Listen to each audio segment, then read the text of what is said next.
إن الحمد لله نحمده ونستعينه ونستغفره ونعوذ بالله من شرور أنفسنا ومن سيئات أعمالنا من يهده الله فلا مضل له ومن يضلله فلا هادي له وأشهد أن لا إله إلا الله وحده لا شريك له وأشهد أن محمدا عبده ورسوله يا أيها الذين آمنوا اتقوا الله حق تقاته ولا تموتن إلا وأنتم مسلمون يا أيها الناس اتقوا ربكم الذي خلقكم من نفس واحدة وخلق منها زوجها وبث منهما رجالا كثيرا ونساء واتقوا الله الذي تساءلون به والأرحام إن الله كان عليكم رقيبا يا أيها الذين آمنوا اتقوا الله وقولوا قولا سديدا يصلح لكم أعمالكم ويغفر لكم ذنوبكم ومن يطع الله ورسوله فقد فاز فوزا عظيما أما بعد. My dear brothers and sisters in Islam, it is of the sunnah of Allah subhanahu wa ta'ala that every time He sent a prophet, He sent with that prophet miracles. In Arabic, ayat or mu'jizat. Every single prophet was given miracles. And the purpose of those miracles was obviously so that the people recognize, they understand that this man has the if you like, blessings of Allah subhanahu wa ta'ala. He is sent by Allah. He is the representative of Allah on earth. Literally, he is Rasulullah. And so every prophet brings forth such extra normal, supernatural activities that nobody can doubt when they see this sign, that this is a man that Allah has given him a certain power, that he has the power of Allah. Not he has, but Allah has given him. Allah subhanahu wa ta'ala has blessed him with something that demonstrates that this is not an ordinary human being. This is a Rasul from Allah subhanahu wa ta'ala. And every prophet was given miracles. And we know many of them, and many of them are unknown to us. So the Prophet Ibrahim alayhi salam, he was given the miracle of the miracles he was given was to be saved from that fire. That the entire city, the entire civilization came forth to look, and a fire was built, the likes of which they had never built before. For days they kept on throwing in firewood. It was going to be an event for all of the city to see. And lo and behold, when this mighty king tried to show his strength, tried to show his tyranny, tried to prove his injustice, Allah subhanahu wa ta'ala enacted a miracle in front of their very eyes where the fire could not harm Prophet Ibrahim. He was thrown in and he literally walked out completely free and unharmed by the fire. This is simply impossible for any human being to do without the help of Allah subhanahu wa ta'ala. We also know of Musa and Fir'aun. How many miracles were given? Allah says, في تسع آيات إلى فرعون وملئه. I have given you 9 miracles, and every one of these miracles was something strange, something amazing, that Musa alayhi salam would put his hand into his pocket and it would come out and it would be brighter than the sun, that the staff would become a literal snake, that it rained literally frogs, that the river Nile became blood. All of these they saw with their own eyes. They saw with their own eyes. You cannot deny that which you see. But Allah subhanahu wa ta'ala says, وَاسْتَكْبَرُوا. They were arrogant and they turned their backs on that. The Prophet Jesus, Isa ibn Maryam, how many miracles was he given? From his very birth, the most righteous and pious lady that history has ever seen. As Allah says in the Quran, that Ya Maryam, when Allah astafaki wa faddalaki wa astafaki ala nisa'il alameen, that O Maryam alayhi salam, Allah has chosen you above every single woman of the world. Maryam alayhi salam, nobody could doubt her chastity, her honesty, her ibadah. The whole community, all of Jerusalem knew who was Maryam, who this lady was. And then she comes forth with a baby. And her word against her reputation, against what is known by science and experience, that no woman can give birth. And then Allah subhanahu wa ta'ala causes the baby to speak from within the cradle while his mother is holding her. And then so many other miracles, breathing the life into the birds, and so many other miracles in front of their eyes. He resurrects the dead by the permission of Allah. In front of their eyes He heals the leper, He cures the blind. All of this by the permission of Allah subhanahu wa ta'ala. Why? So that when the person sees, nobody can simply call and the person comes out from the grave. Can you imagine if you had seen this sight? That everybody has seen that this man has died, they've buried him, that khalas, he's gone, and then Jesus calls his name by the permission of Allah and he comes out of his grave. How is this possible? What is the purpose of these miracles? To prove beyond a shadow of a doubt that these prophets are prophets sent by Allah subhanahu wa ta'ala. So every prophet was given a miracle that his people would best appreciate. And this is of the wisdom of Allah. The king Nimrud at the time of Ibrahim, he would consider himself to be the most powerful person, the mightiest person. So he builds the biggest fire, and Allah saves Ibrahim from that fire. The tyranny and might of Nimrud is thrown in his face. Musa and Fir'aun, the society of the Pharaoh of ancient Egypt, the society of ancient Egypt, it excelled in the black arts, in black magic. They could do things that were unimaginable. They could control the jinn, and they could make their staffs wiggle to appear like snakes. So what does Allah subhanahu wa ta'ala do? He gives Musa types of miracles that the people of Egypt could clearly appreciate. They've seen wiggling things before. They've seen a staff that wiggles, and they think this is a snake. But now Musa alayhi salam actually brings forth a live snake from the staff. Go beat that. They have seen things light up in the dark. Little bit of flickering of light here and there. The jinns can do this. Now in bright daylight, Musa alayhi salam brings forth something brighter than the sun. Go beat that. So the genus of miracles is the same genus that every society understands. The genre that the miracles come forth is a genre that society understands. Jesus Christ and his society, the Romans at that time, they considered themselves to be the chief practitioners of medicine. Nobody could cure better than the Romans. The doctors of the Romans were famous around the globe at the time. So Isa ibn Maryam does that of healing that nobody can do. He heals the leper. Leprosy was an incurable disease at the time. Only recently have we cured leprosy by the permission of Allah. He resurrected the dead. Let's see if science can do that. He takes forth a person who was born blind, al-akmaha.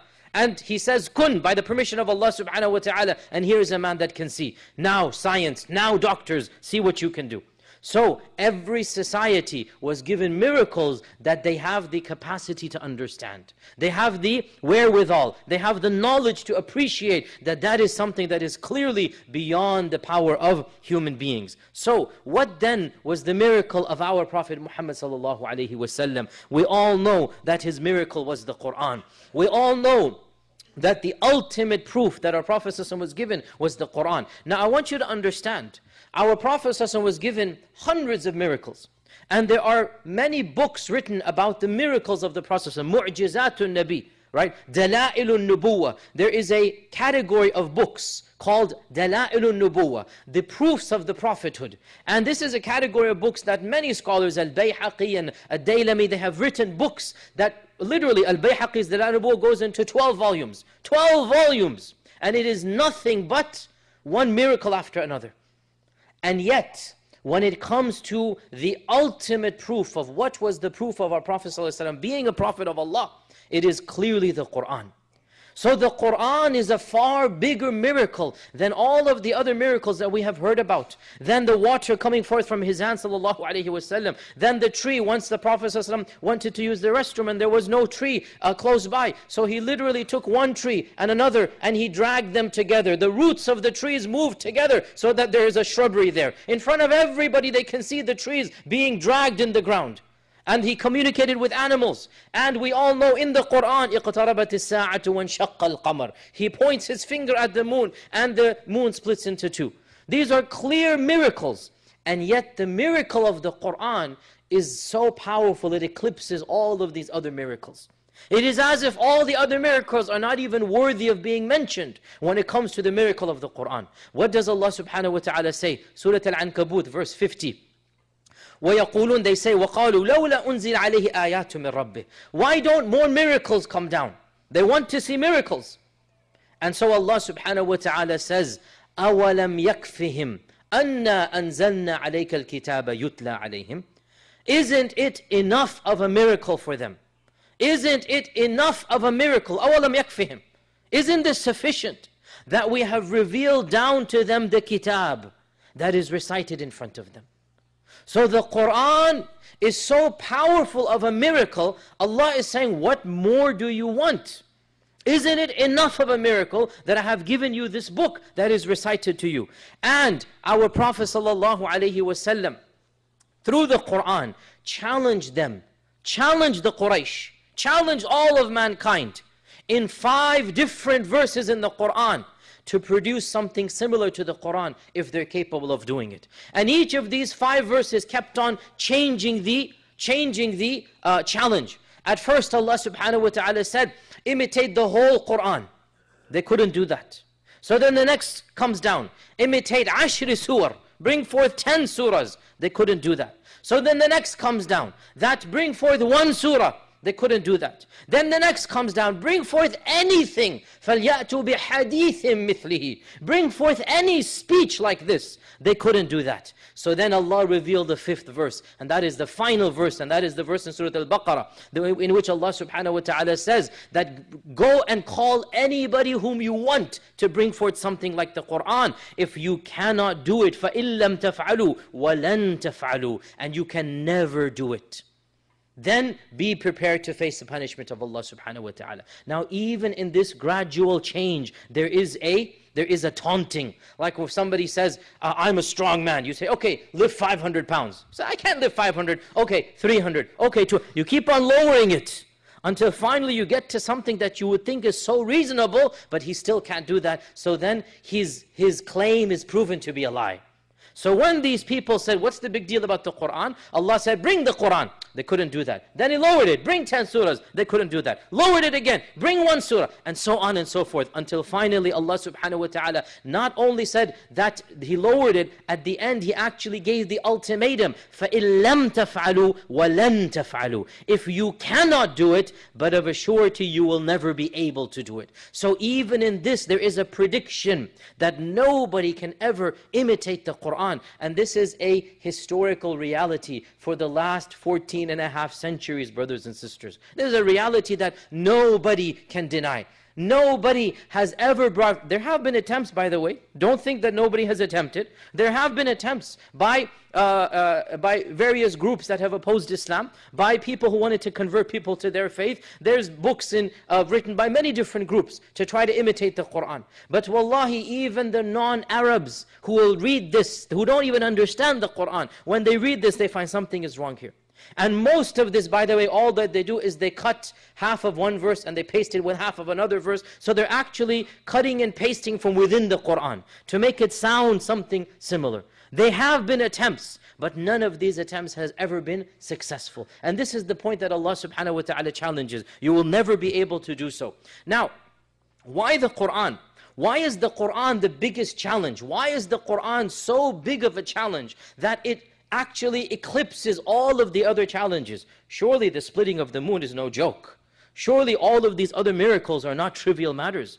And yet when you compare them to the miracle of the Quran, they are insignificant. Well, Allah subhanahu wa ta'ala Allah subhanahu wa ta'ala challenged them through a miracle that they could best appreciate. What did the Arabs pride themselves on? We said the Romans prided themselves on medicine. We said that the ancient Egyptians, they practiced the dark arts of black magic. What did the Arabs pride themselves on? What was their one forte? What was their one, if you like, positive, that if anybody attempted to challenge them in that one positive, they would be able to beat? And this was, of course, Arabic eloquence.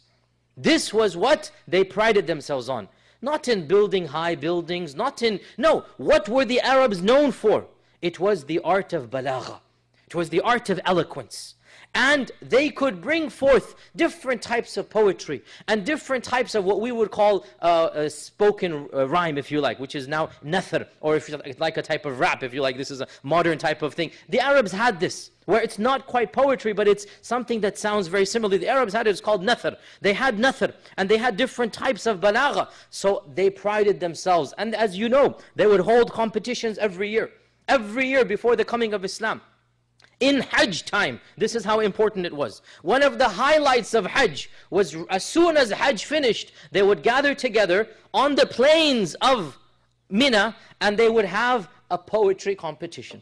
Every tribe would bring forth its best poet, and they will see who will win. There will be a team of neutral judges, and whoever wins, they will get their poems hung on the Kaaba. And to this day, we have the classics, the masterpieces of that era, and the 7 greatest of them are studied to this day. They're called Al-Mu'allaqat Al-Sab'a, the 7 hanging poems. Why are they called the hanging poems? Because they were literally hung from the Kaaba. This is before the Prophet began preaching, when he was a young man. Al-Mu'allaqat Al-Sab'a, some of them they date to the Prophet's youth. Some of them they date a few years before he was born. These are the 7 most famous poems, and they are still available.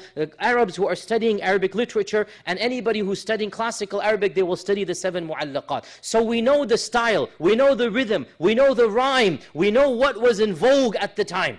And it is a miracle of Allah that this has been preserved, by the way. But it has been preserved. Then what happened? Allah subhanahu wa ta'ala revealed that book that dumbfounded them, confused them. What type of speech is this? Where is this coming from?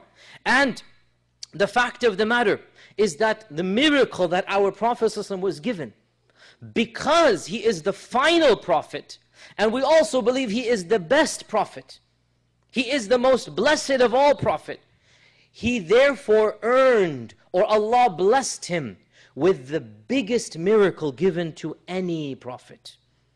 And that's a point that needs to be understood. The miracle of our Prophet ﷺ was far bigger than any miracle given to any other prophet. And this is because of 2 reasons.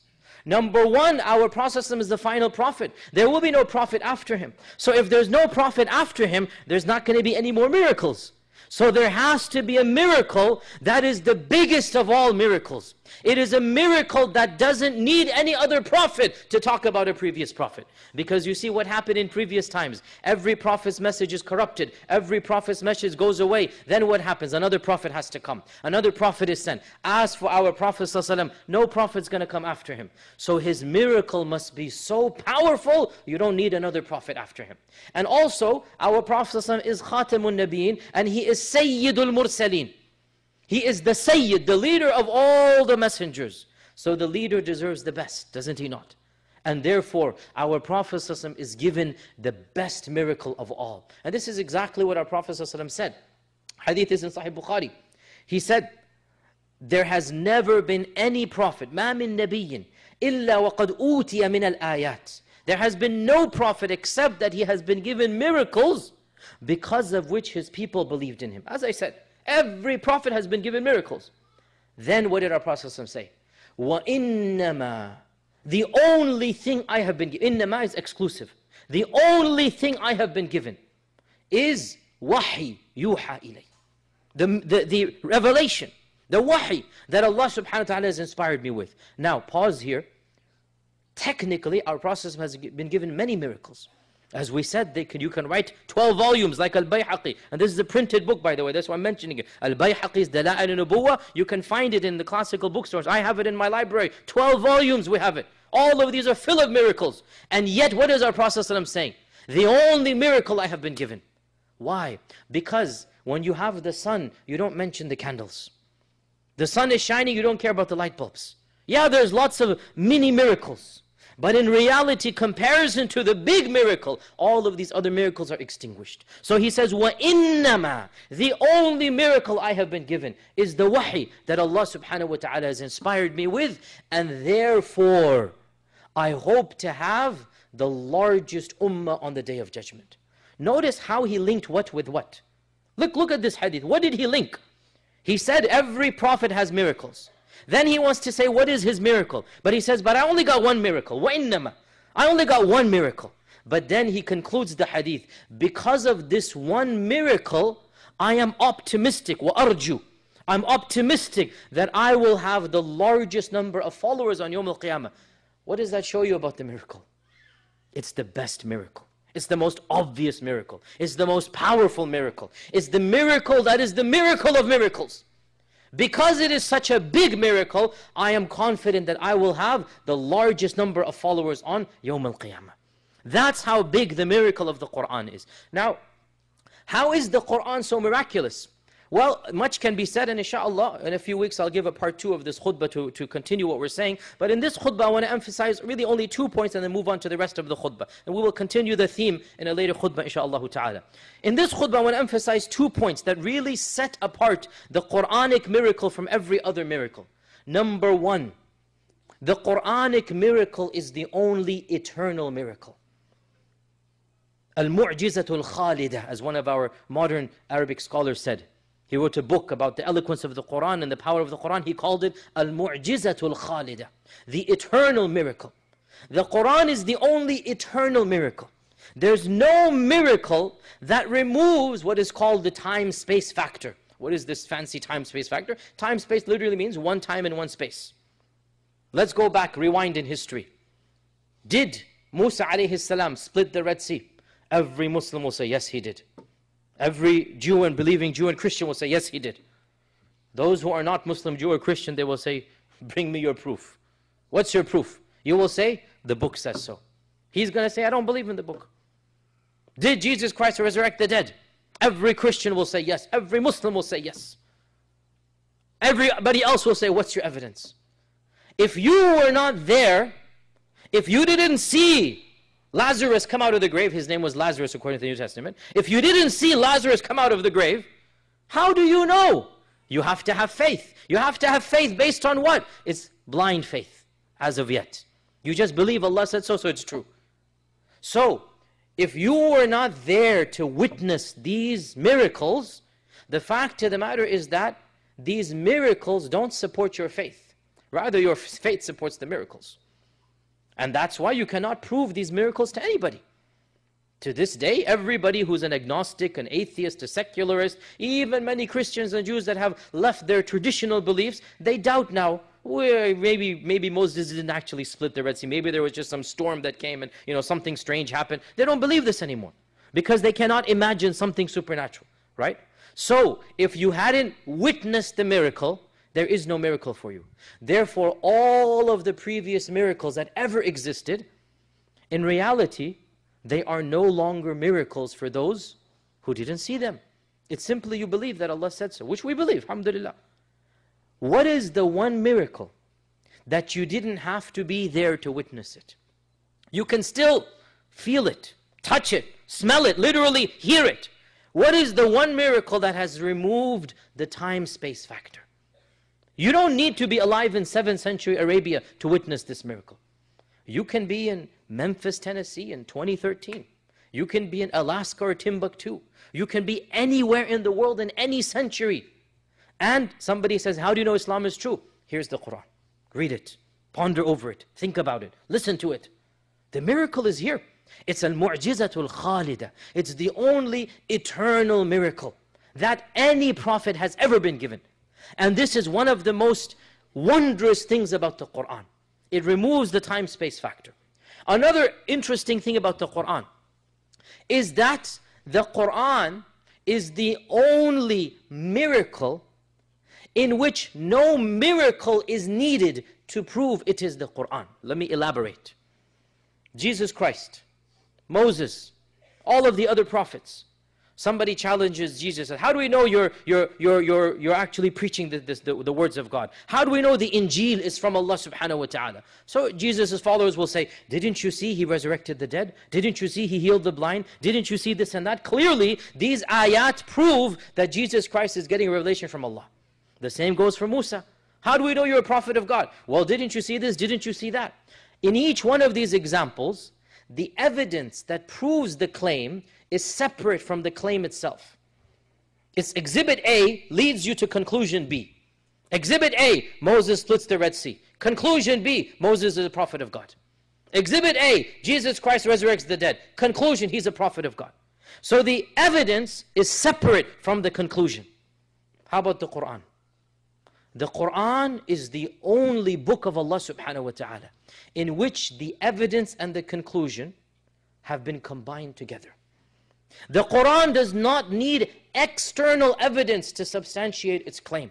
The Quran doesn't need exhibit A, exhibit. It is the evidence and it is the proof. It is the message and it is the proof of the message combined in one. Self-sufficient. You don't need to go external from the Quran. Whereas the previous Prophet's followers, they needed to go external.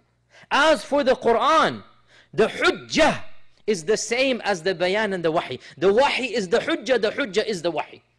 The evidence is the inspiration, and the two have been combined together. And no other prophet has been given such a powerful miracle. And if you look at both of these factors, you appreciate how different the Quran is from every other miracle given to the previous prophets. And this is why when the Quran was revealed, it caused a huge impact. It caused a huge impact. And there are so many beautiful stories that we learn from our seerah about what happened when the people first heard the Quran. And just to give you some examples, the story of Utbah ibn Rabi'ah. Utbah ibn Rabi'ah was a distant uncle of the Prophet ﷺ. When the Quran, when the wahi began, when the Prophet ﷺ began preaching, so right at the beginning of the da'wah, this is like the second or third year, when he just began preaching his public message, Utbah ibn Rabi'ah said, when the Quraysh said, what should we do? Should we ban him? Should we exile him? Utbah said, have any of you spoken to him? Have any of you tried to go to him directly? And because they actually, in some strange way, respected the Prophet ﷺ so much, because he was so beloved to them, they never actually, up until that point, had gone to him directly and confronted him directly. And that shows you his status. When you respect somebody, you're a bit embarrassed to bring something directly to his attention. The Prophet ﷺ was so respected, none of the elders of the Quraysh actually had the audacity, if you like, to actually go to him directly. So Utbah says, have you spoken to him directly? They all shrugged their shoulders. We haven't done that yet. So Utbah, and he was an elder and he was a distant uncle, said, let me go. So Utbah went to the Prophet ﷺ and he tried to reason with him. You're an intelligent man. We had hopes for you. You're going to be our leader. Why are you doing this? Why are you splitting the community? So the Prophet ﷺ said, have you finished what you came to say? He said, yes. So he said, now it's my turn. أعوذ بالله من الشيطان الرجيم بسم الله الرحمن الرحيم حاميم والكتاب المبين. And he started reciting to him verses from Surah Al-Dukhan. He started reciting to him the Quran. Utbah had never heard the Quran before.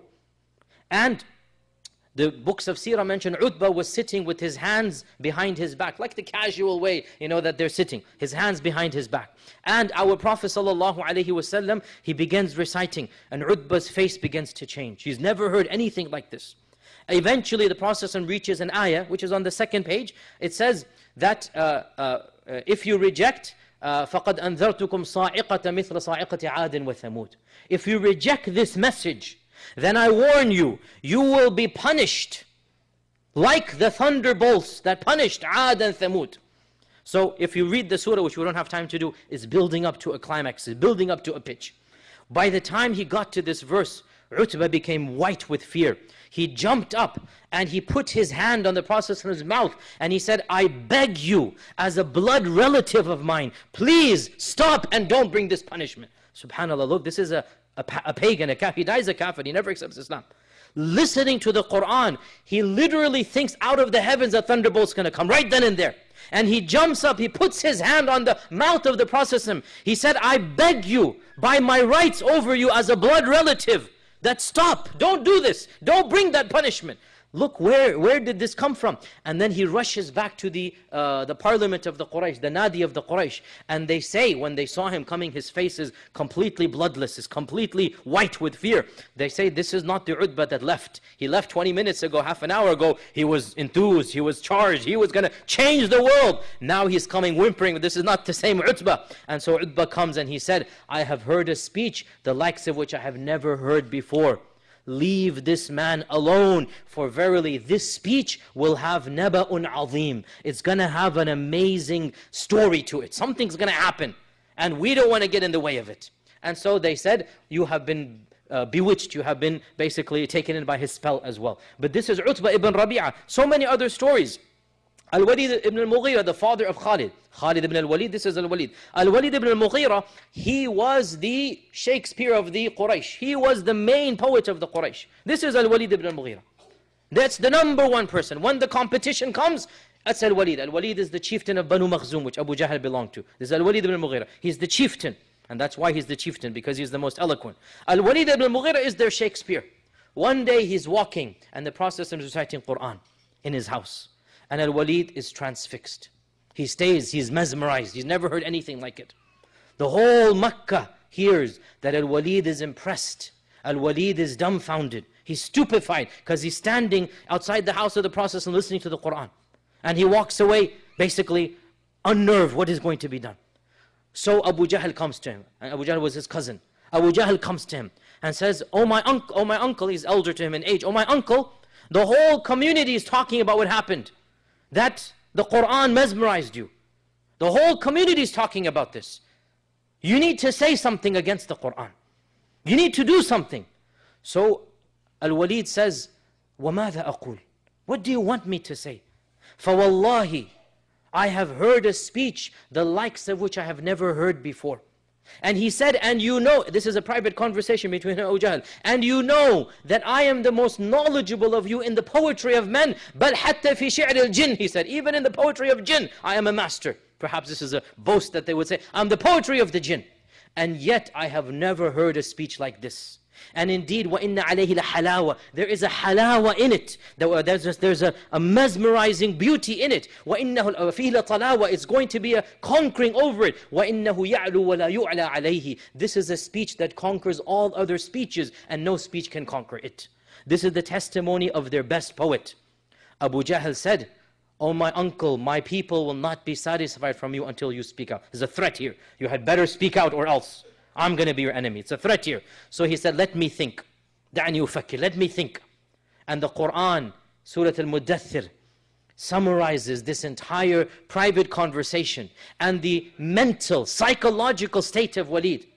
That he's walking back and forth, he's frowning, he's thinking, إِنَّهُ فَكَّرَ وَقَدَّرَ فَقُتِلَ كَيْفَ قَدَّرَ ثُمَّ قُتِلَ كَيْفَ قَدَّرَ ثُمَّ نَظَرَ ثُمَّ عَبَسَ وَبَصَرَ ثُمَّ أَدْبَرَ وَاسْتَكْبَرَ. Allah subhanahu wa ta'ala in the privacy of his house exposes Al-Walid ibn al-Mughira. What he's doing, nobody knows but Allah knows. And in the Quran, to this day we recite what was happening with Al-Walid, and how confused he is, and how frantic he is, and he's walking back and forth, and he's frowning. This is the Quran. Go ahead and challenge this Al-Walid. What can you do? And Allah subhanahu wa ta'ala threatens him. And before Al-Walid could release his official statement, Allah released it for him. This is what you're going to say, because you have nothing else to say. The worst that he could say, إِنْ هَذَا إِلَّا قَوْلُ الْبَشَرِ. This is the words of a man. He is a skilled poet who has some magic with him. So he mixed some magic and poetry. He's a skilled, magical poet. That's all he could say. He couldn't bring forth anything new. And this is the story of Al-Walid ibn Mughira. So many other stories as well. We don't have time to get to. Jubayr ibn Mut'im and Umar ibn Khattab, we put them in a separate category because they both converted because of the Quran. They both converted because of the Quran. That Jubayr ibn Mut'im, his father was the famous Mut'im ibn Adi. I've given a lecture about Mut'im ibn Adi. This is his son Jubayr ibn Mut'im. That he said, when I was a prisoner in the battle of Badr, and I was taken to the masjid of the Prophet in Medina, and I was made to sit there for 2-3 days waiting for the ransom to come. The first time I heard the Quran in Salat al-Maghrib of that day. They came to Medina in the morning after the battle of Badr. Around Dhuhr time they're coming. So the first recitation he hears is Salat al-Maghrib. And he tells us exactly what the Prophet is reciting. SubhanAllah, brothers and sisters, we're mesmerized by Abdul Basit, Abdul Samad, by Manshawi, by Husari, by Afasi, by these modern guys. Can you imagine if we had heard the tilawah of the Prophet, what would that have been like? Can you imagine his voice? So here is Jubayr ibn Mut'im. He has just been taken a prisoner of war, POW. His hands are tied up. He is in the side of the masjid. And he says, the first time I heard the Quran, Salat al-Maghrib, the Prophet recited Surah Al-Tur in its entirety. Surah Al-Tur in its entirety. And Surah Al-Tur is a powerful tur. And Allah, surah. And Allah subhanahu wa ta'ala says, أَمْ خُلِقُوا مِنْ غَيْرِ شَيْءٍ أَمْ هُمُ الْخَالِقُونَ أَمْ خَلَقُوا السَّمَاوَاتِ وَالْأَرْضَ بَلْ لَا يُوقِنُونَ. It's a powerful, it's rhetorical questions. Where do they come from? Who created them? Did they create themselves? Did they create the heavens and earth? And so Jubayr ibn Mut'im said, كَادَ قَلْبِي أَنْ يُطِيرُ. My heart was about to break out of my chest and fly out. The palpitation, the nervousness, the emotional listening to the Quran. كَادَ قَلْبِي أَنْ يُطِيرُ. That my heart was about to fly away, listening to the tilawah of the Prophet, and that was the first time Iman entered my heart. And the story of Umar is all known to you. How did he convert? Once again, the animosity was not based on hearing the Quran. When he actually heard the Quran and read the Quran, what happened? It melted his heart. So the reality, brothers and sisters, if this is the impact of the Quran upon those who rejected it, then the question arises, what should be the impact on us who believe in the Quran? What should be the impact on us who already know it is the book of Allah subhanahu wa ta'ala? What does Allah say in the Quran? That if we had revealed this book to a mountain, the mountain would have trembled and crumbled having heard the Quran. One of the scholars of the Tabi'un said, if this is the case with the hard mountain, what should be the case of the soft heart of the Muslim? How should that heart react, brothers and sisters? This is the miracle of the Quran. بارك الله لي ولكم في القرآن العظيم ونفعني وإياكم بما فيه من الآيات والذكر الحكيم أقول ما تسمعون وأستغفر الله العظيم لي ولكم ولسائر المسلمين من كل ذنب فاستغفروه إنه هو الغفور الرحيم. أستغفر الله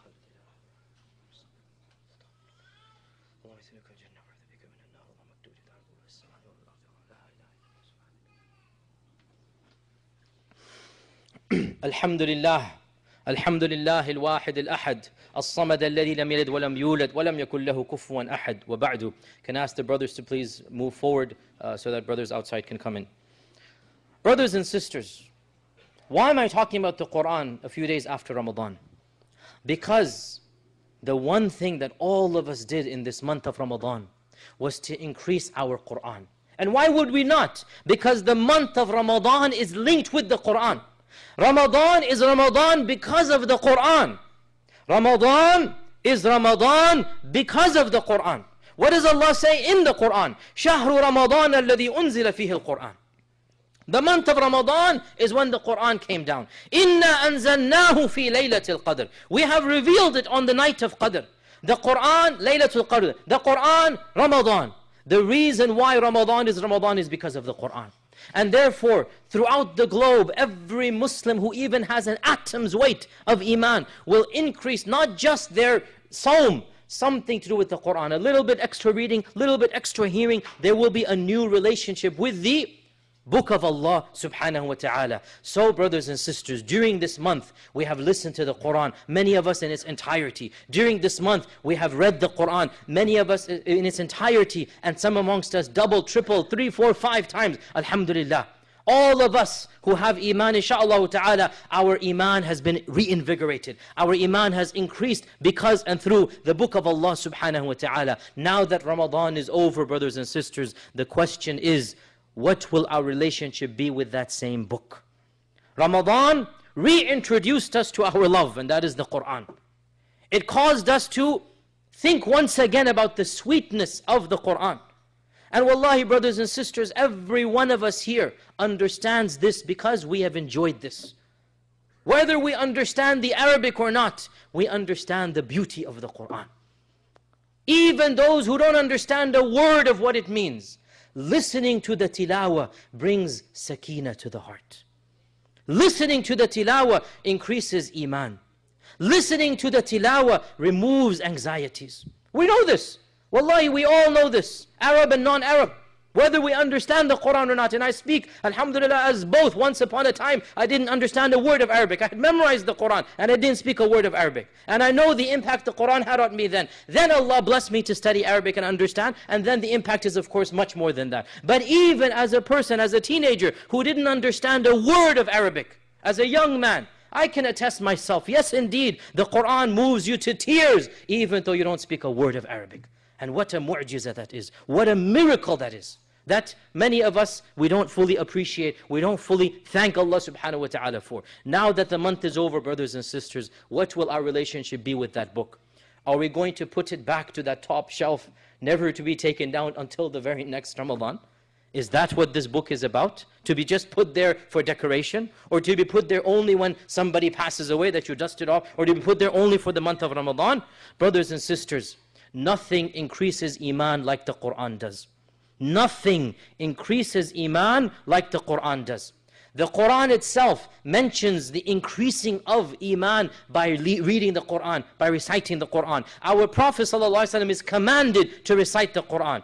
In the singular, أُتْلُ مَا أُوحِيَ إِلَيْكَ مِنَ الْكِتَابِ وَاتْلُ مَا أُوحِيَ. In the singular, Allah tells him, one person, Ya Rasulullah, you must do tilawah of the Quran.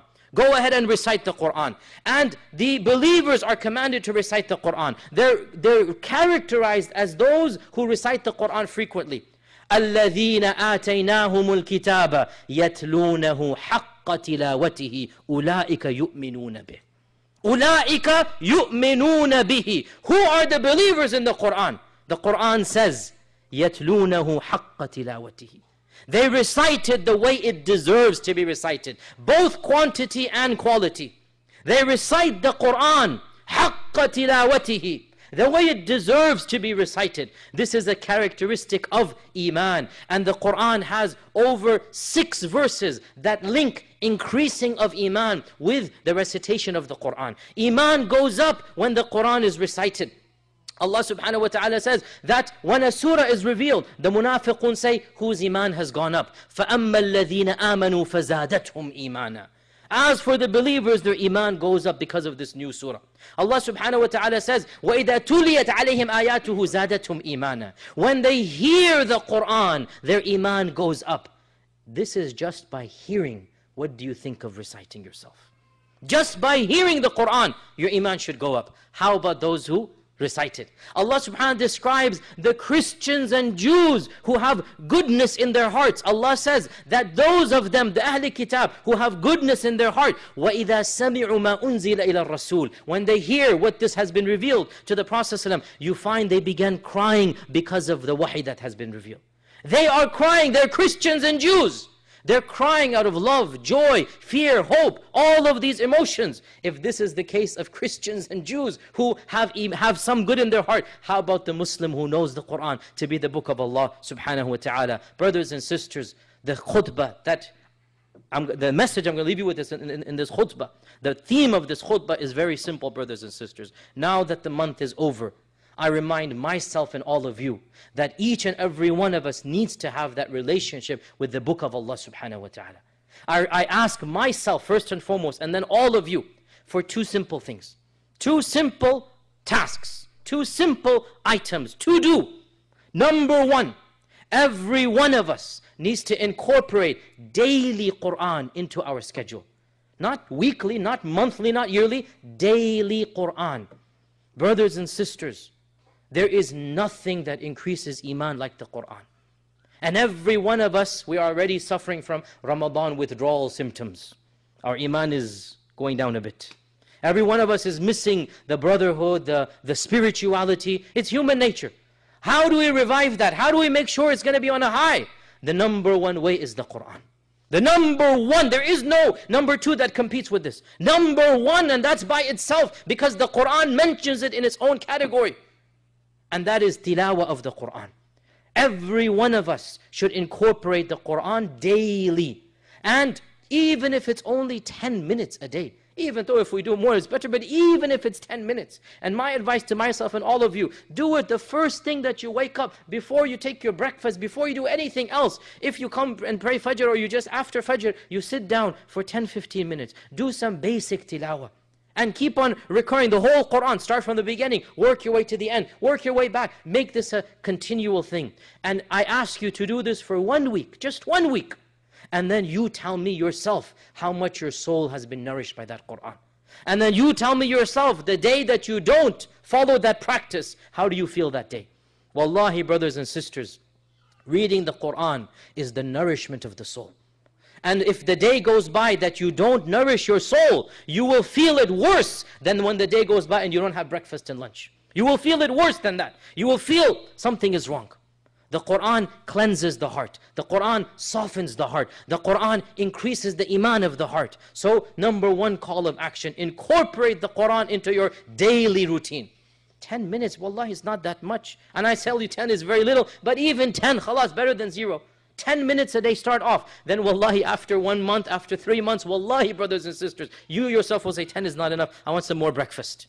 I want some more time with the Quran. You will notice yourself, your change in life, your positive attitude, your energy, your enthusiasm, your connection with Allah subhanahu wa ta'ala. You yourself will notice this. And then it will become a part of your daily routine. And the second thing I advise myself and all of you is that no matter what your level is of the Quran, increase the quality of recitation. The first was quantity. The second now is quality. Many of us, and let me be very frank here, brothers and sisters, please don't take this the wrong way. Regardless of whether we are of Arab ethnicity or not, the fact of the matter is most of us have not learned how to recite the Quran properly. We don't know the basic rules. When do you stop? When do you do ghunna? When do you do mudud? We don't know this stuff. And I swear by Allah, and take this from a non-Arab, you don't have to be an Arab to master the rules of tajweed. I mastered them as a non-Arab. I mastered them as somebody who didn't know any Arabic at the time. You don't need, I was teaching tajweed, alhamdulillah, bifadlillahi ta'ala, before I learned how to speak Arabic. So and I say this, astaghfirullah, not to boast, astaghfirullah, but so that those of you who don't speak Arabic, the excuse is, oh, that's an Arab science, I'm not an Arab. Subhanallah, yeah, brothers and sisters who are not Arabs. Firstly, just because you're an Arab doesn't mean you know how to recite the Quran. Frankly, most Muslims, Arab and non-Arab, don't know how to recite the Quran properly. With all respect, I'm not trying to be, but this is just a fact. Most Muslims do not know how to recite the Quran. Secondly, the science of tajweed has nothing to do with knowing the meaning. It's a simple science. Where is their ghunnah? Where is their mud? Where is the letter? You don't need to know the meaning. It's just the letters. You recognize the letters. And alhamdulillah, you know that MIC is opening up a program for tajweed. Within 3 weeks, inshallah, we're going to have a full-time person over here for tajweed. What more do you want? The opportunity is here. He's going to be catering to every single situation, every single intermediate, basic, advanced. Those who don't know the Arabic alphabet even, inshallah, we'll have a class for them. So what excuse is there? And if that is too awkward, find somebody else closer to your house. But the opportunities are there, brothers and sisters. Quantity and quality must be increased, brothers and sisters. And when you do so, inshallah, you will see the fruits of this in this dunya before the next. Brothers and sisters in Islam, the Quran, the Quran, the Quran. The Quran is the ultimate miracle of the Prophet. It is the ultimate way of increasing our iman. It is the rope that Allah subhanahu wa ta'ala has sent down. It is that which is Sirat al-Mustaqim. It is the miracle of the Prophet sallallahu alaihi wasallam. It is the nourishment of our ruh. Brothers and sisters, the Quran, the Quran, the Quran. Keep this a part of your routine. Make it a part of your life and your lifestyles. And inshaAllah ta'ala, the barakah will be seen in this world before the next. Allahumma inni da'in fa'aminu. Allahumma la tada'na fi hadha yawmi ذنبا إلا غفرته ولا هما إلا فرجته ولا دينا إلا قضيته ولا مريضا إلا شفيته ولا عسيرا إلا يسرته اللهم اغفر لنا ولإخواننا الذين سبقونا بالإيمان ولا تجعل في قلوبنا غلا للذين آمنوا ربنا إنك رؤوف رحيم اللهم أعز الإسلام والمسلمين اللهم أعز الإسلام والمسلمين اللهم أعز الإسلام والمسلمين اللهم من أرادنا أو أراد الإسلام والمسلمين بسوء فاشغله بنفسه واجعل تدميره في تدبيره يا قوي يا عزيز عباد الله